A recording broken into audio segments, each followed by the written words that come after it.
बात करेंगे मोदी सरकार की दहशतगर्दियों की, जिसका दायरा अमेरिका तक फैल गया। अमेरिका ने भी भारत को खबरदार कर दिया है। अब मेरे ख्याल से पूरी दुनिया जान चुकी कि मोदी इंसान नहीं बल्कि इंसान के भेष में एक दरिंदा है, जिसमें बर्बरियत और दरिंदगी कूट कूट कर भरी है। और ये दरिंदा इंतहा पसंदी फैलाकर हर उस इंसान को कत्ल कर देना चाहता है जिसके नाम नेहाद हिंदुत्व नजरिए की हिमायत नहीं करता है। भारत में अकलियतें, मुसलमान खासतौर पर, इससे तंग हैं। पड़ोसियों की नाक में भी इसने दम कर रखा है।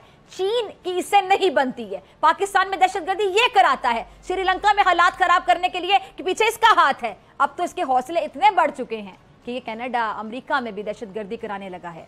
पहले मोदी के भेजे दहशतगर्दों ने कनाडा में मौजूद खालिस्तानी रहनुमा को कत्ल करा दिया और अब अमेरिका में भी एक खालिस्तानी रहनुमा गुरपतवंत सिंह को टारगेट बनाया। अमेरिकी महकमा खारजा ने भारत को बाकायदा वार्निंग दी है कि वो गुरपतवंत सिंह से मुतालिक मामले की मुकम्मल तहकीकात चाहते हैं। वाशिंगटन में अपनी प्रेस ब्रीफिंग के दौरान सिख रहनुमा के मामले पर तर्जुमान अमरीकी महकमा खारजा का कहना था कि हम भारत की जानिब से सिख रहनुमा से मुतालिक तहकीकात के नताइज का इंतजार कर रहे हैं। अच्छा, खबर यह है कि 2 माह के अंदर मुतादिद खालिस्तानी जो लीडर्स हैं वो हलाक हो रहे हैं, और जिनमें हरदीप सिंह, आपको याद होगा अवतार सिंह खंडा, और इसके अलावा परमजीत सिंह भी शामिल हैं। और अमेरिका की तरह कनाडा भी मोदी सरकार को ऐसी वार्निंग जारी कर चुका है।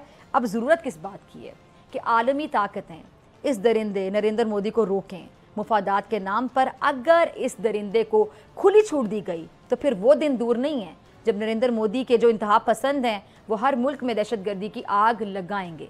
और मेरे ख्याल से दुनिया जितनी जल्दी से ये जान ले उतना ही बेहतर होगा। मोदी सरकार तो मेरे ख्याल से एक सांप की तरह है जिसने भारत में अक़लियतों की ज़िंदगी बाकायदा अजीरन बनाई हुई है। हमसायों को भी डसने से बाज नहीं आता, कोई भी सुकून में नहीं इसकी वजह से। इसीलिए बांग्लादेश में, ज़रा सुनिएगा, बांग्लादेश में बॉयकॉट इंडिया मुहिम जोर पकड़ गई है। अब बांग्लादेश में इंडिया आउट तहरीक मकबूल हो रही है। वही बांग्लादेश जो भारतीय साजिश की बदौलत वजूद में आया, वहाँ अब नरेंद्र मोदी की काली करतूतें देखकर भारत से नफरत बढ़ रही है। इसलिए मेरा तो भारतीयों को मशवरा है कि जितनी जल्दी ये भारत की जो जनता है वो भी नरेंद्र मोदी से जान छुड़ा लें तो ये खुद भारत और भारतीयों के लिए बहुत ही अच्छा होगा। वरना ये दरिंदा जो आग लगा रहा है वो भारत ही नहीं, भारतीयों को भी जला कर राख कर देगी।